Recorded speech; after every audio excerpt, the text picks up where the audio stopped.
15.5 বছরে অনেকে কথা তুলেই ফেলেছিল রাজ্য রাজনীতি আর কোরআন শরীফ আলাদা।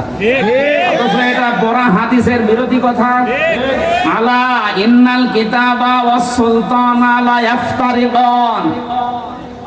নবীজি বলেন, জেনে রাখো অতি শীঘ্রই আমার উম্মতের ভেতরে কিছু মানুষ এমন বের হবে, এই মানুষগুলো বলবে রাজ্য রাজনীতি আর কোরআন শরীফ আলাদা। এটা বলতো না, অনুষ্ঠানে আসলেই বলতো রাজনৈতিক কথা বলবে না, ওরে শয়তান। এই সমস্ত জায়গাগুলো থেকে কোরআনের সঠিক রাজনীতি যেটা, এটা না বলার কারণে এই জাতির অবস্থা হয়েছিল আমরা যোগাইলে আর বউগুলো রাজমিস্ত্রি। আমার বন্ধুও বলছে ঠিক, তার মানে ও অবস্থায় ছিল।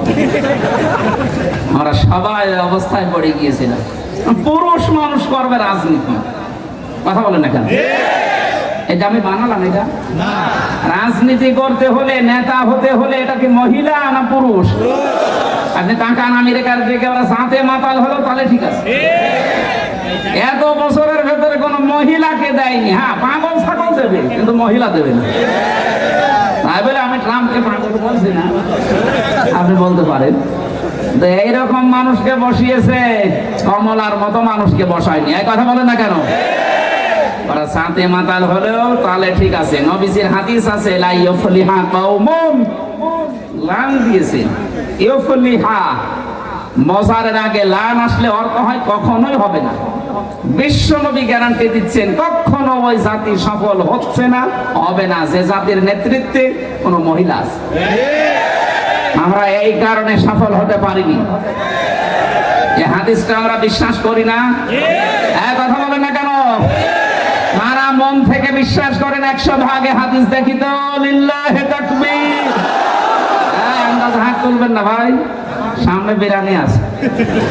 ঠিক আছে, যারা হাত তুললেন আমি জানছি 100 ভাগ বিশ্বাস করলেন।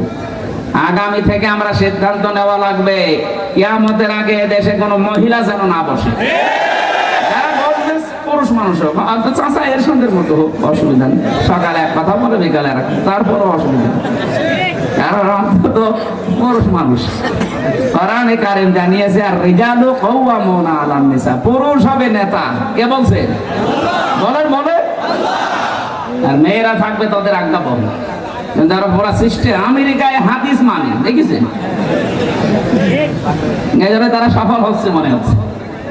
যদিও তারা তাদের দৃষ্টি আমাদের এই চর্ম চোখের দৃষ্টিতে তারা সফল, কিন্তু জ্ঞানের দৃষ্টিতে তারা সফল না। এইটার নাম সফলতা না। আসল সফলতা ফামান সুহসিহা আনিন নার ওয়া উদখিলাল জান্নাতা ফাকাদ ফাজ। আল্লাহ বলেন, আসল সফল তো ওই লোকটা যাকে আমি আল্লাহ জাহান্নামের আগুন থেকে বাঁচিয়ে জান্নাত দিয়ে দেব। ওরা যেগুলো করে ওগুলো জান্নাতে যাওয়ার কাজ না।